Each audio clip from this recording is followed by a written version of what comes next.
Hi all, welcome to Rank File. ഒന്നാമത്തെ question, സാധനങ്ങളുടെയും സേവനങ്ങളുടെയും ഉപഭോഗത്തിൻ്റെ ഫലമായി ഉപഭോക്താക്കളുടെ ആവശ്യങ്ങൾ സഫലീകരിക്കുന്നത് അറിയപ്പെടുന്നത്. സംതൃപ്തി. 2. ഉപഭോക്താവിൻ്റെ അവകാശങ്ങൾ സ്പഷ്ടമായി നിർവചിക്കുകയും ഉപഭോക്തൃ സംരക്ഷണത്തിനായി ഇന്ത്യയിൽ പ്രത്യേക നീതിന്യായ സംവിധാനം സ്ഥാപിതമാവുകയും ചെയ്യുന്നതിന് കാരണമായ നിയമം. ആൻസർ 1986 ഉപഭോക്തൃ സംരക്ഷണ നിയമം, കൺസ്യൂമർ പ്രൊട്ടക്ഷൻ ആക്ട് 1986. 3.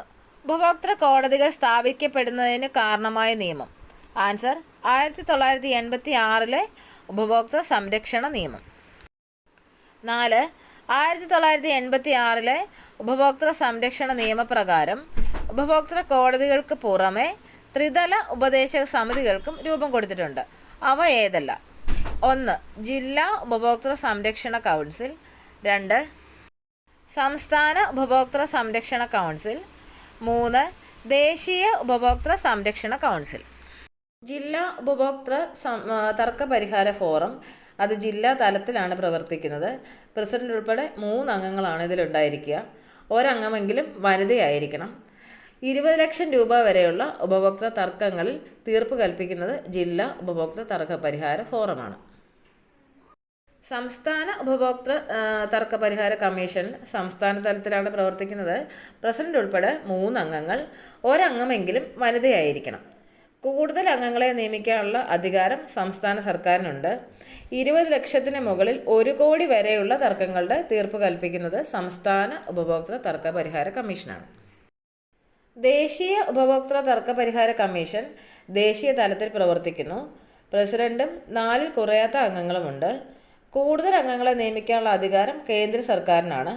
1 കോടി രൂപയ്ക്ക് മുകളിൽ നഷ്ടപരിഹാരം ആവശ്യപ്പെടുന്ന തർക്കങ്ങളിൽ തീർപ്പ് കൽപ്പിക്കുന്നത് ദേശീയ ഉപഭോക്തൃ തർക്ക പരിഹാര കമ്മീഷനാണ്. 5-ാമത്തെ ക്വസ്റ്റ്യൻ, സാധനങ്ങൾ വാങ്ങുന്നതിനുള്ള വ്യവസ്ഥകൾ പാലിക്കുന്നു എന്ന് ഉറപ്പുവരുത്തുന്ന നിയമം. ആൻസർ സാധന വിൽപ്പന നിയമം 1930. 6.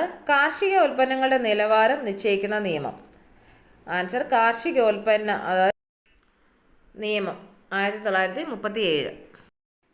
അടുത്ത ക്വസ്റ്റ്യൻ, കൊള്ള ലാഭം, പൂഴ്ത്തിവെപ്പ്, കരിഞ്ചന്ത എന്നിവയിൽ നിന്ന് ഉപഭോക്താവിന് സംരക്ഷണം നൽകുന്ന നിയമം. അവശ്യ സാധന നിയമം 1955. നെക്സ്റ്റ്, അളവിലും തൂക്കത്തിലും ഉള്ള കബളിപ്പിക്കലുകൾ തടയുന്നതിന് ഉപകരിക്കുന്ന നിയമം. അളവ് തൂക്ക നിലവാര നിയമം 1976. 9. അളവ് വകുപ്പ്, തൂക്ക നിലവാരം ഉറപ്പുവരുത്തുന്ന വകുപ്പ്. ആൻസർ ലീഗൽ മെട്രോളജി വകുപ്പ്. അടുത്ത ക്വസ്റ്റ്യൻ, ഭക്ഷ്യവസ്തുക്കളുടെ ഗുണനിലവാരം ഉറപ്പുവരുത്തുന്ന വകുപ്പ്. ഭക്ഷ്യ സുരക്ഷാ വകുപ്പ്. നെക്സ്റ്റ്, 11. മരുന്നുകളുടെ വില നിയന്ത്രിക്കുന്ന സ്ഥാപനം. ആൻസർ കേന്ദ്ര ഔഷധ വില നിയന്ത്രണ കമ്മിറ്റി. അടുത്ത ചോദ്യം, മരുന്നുകളുടെ ഗുണമേന്മ, സുരക്ഷിതത്വം എന്നിവ ഉറപ്പുവരുത്തുന്ന വകുപ്പ്. ആൻസർ ഡ്രഗ്സ് കൺട്രോൾ വകുപ്പ്. 13. ഉൽപാദനം, വിതരണം, സംഭരണം, വിൽപ്പന, ഇറക്കുമതി തുടങ്ങിയ വിവിധ ഘട്ടങ്ങളിൽ ഭക്ഷ്യവസ്തുക്കളുടെ ഗുണനിലവാരം ഉറപ്പുവരുത്തുന്ന സ്ഥാപനം. Food safety and standard authority of India. 14. Bureau of Indian standard BIS ഉൽപ്പന്നങ്ങളുടെ ഗുണനിലവാരം ഉയർത്തുന്നതിന് ഉപയോഗിക്കുന്ന മുദ്ര. ISI മുദ്ര. 15. കാർഷിക വന ഉൽപ്പന്നങ്ങളുടെ ഗുണമേന്മ ഉറപ്പുവരുത്തുന്നതിന് ഉപയോഗിക്കുന്ന ചിഹ്നം. അക്മാർക്ക്. 16. ഇന്ത്യയിലടക്കം 120-ലധികം രാഷ്ട്രങ്ങളിലെ സാധനങ്ങളുടെയും സേവനങ്ങളുടെയും ഗുണമേന്മ സാക്ഷ്യപ്പെടുത്തുന്ന മുദ്ര. ISO ആണ്. ISOയുടെ full form international organization for standardization. Next, electrical ഉപകരണങ്ങളുടെ സുരക്ഷ സാക്ഷ്യപ്പെടുത്തുന്നതിന് അന്തർദേശീയ തലത്തിൽ ഉപയോഗിക്കുന്ന ചിഹ്നം CE. പഴവർഗ്ഗങ്ങളിൽ നിന്നും പച്ചക്കറികളിൽ നിന്നുമുള്ള ഉൽപ്പന്നങ്ങളുടെ സുരക്ഷിതത്വവും നിലവാരവും സാക്ഷ്യപ്പെടുത്തുന്ന ചിഹ്നം. Answer FPO. Full form food products order. സ്വർണ്ണാഭരണങ്ങളുടെ പേര് സൂചിപ്പിക്കുന്ന മുദ്ര BIS. അടുത്ത ചോദ്യം, ഉപഭോക്താവ് ശരിയായ ശീലങ്ങൾ ആർജിക്കുന്നതിന് അനിവാര്യമായത്. ആൻസർ ഉപഭോക്തൃ വിദ്യാഭ്യാസം. ഇന്ത്യയിൽ ദേശീയ ഉപഭോക്തൃ ദിനമായി ആചരിക്കുന്നത് ഡിസംബർ 24. ഐക്യരാഷ്ട്രസഭ ഉപഭോക്തൃ സംരക്ഷണം സംബന്ധിച്ച മാർഗരേഖകൾ ഉൾക്കൊള്ളുന്ന പ്രമേയം അംഗീകരിച്ച വർഷം 1985.